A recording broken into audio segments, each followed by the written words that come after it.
Okay, today's topic of discussion is neuroleptic malignant syndrome.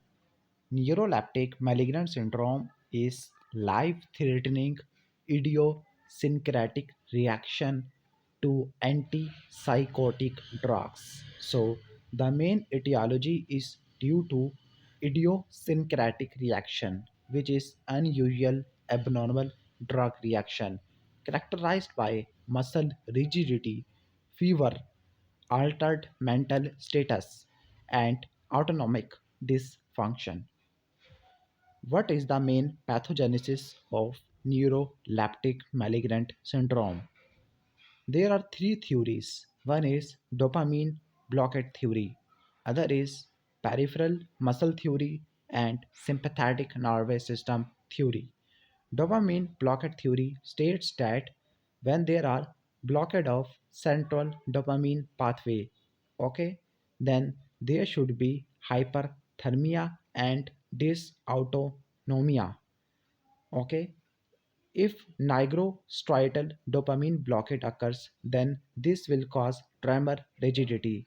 Second theory is peripheral muscle theory, which is due to direct toxic effect of neuroleptics on mitochondria, which can cause rigidity fever, while sympathetic theory states that decreased dopamine inhibition causes increased sympathetic output, which can cause fever.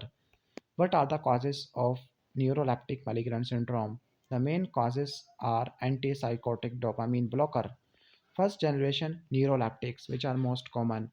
These include haloperidol, fluphenazine, chlorpromazine, while second generation neuroleptic medication include clozapine, risperidone, olanzapine, while some antiemetic drugs are also involved in neuroleptic malignant syndrome, which include metoclopramide, promethazine, and droperidol, while withdrawal of L-DOPA or dopamine agonist, which are used in the Parkinson disease, can also cause this syndrome.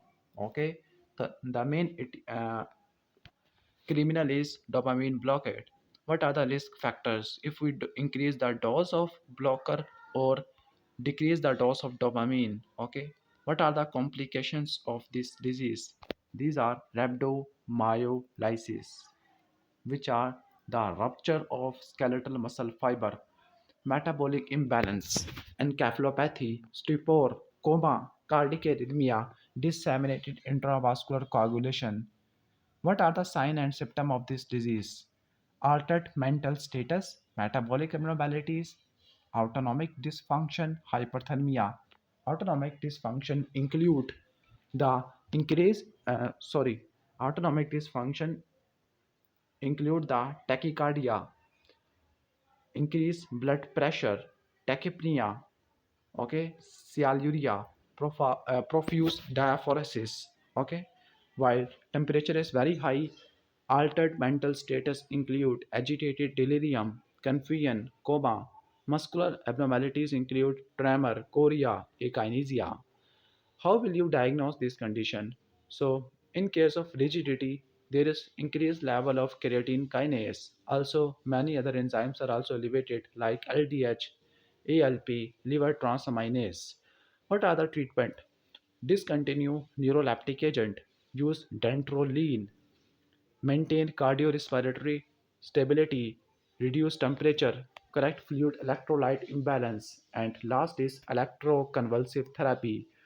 What is the difference between neuroleptic malignant syndrome and serotonin syndrome?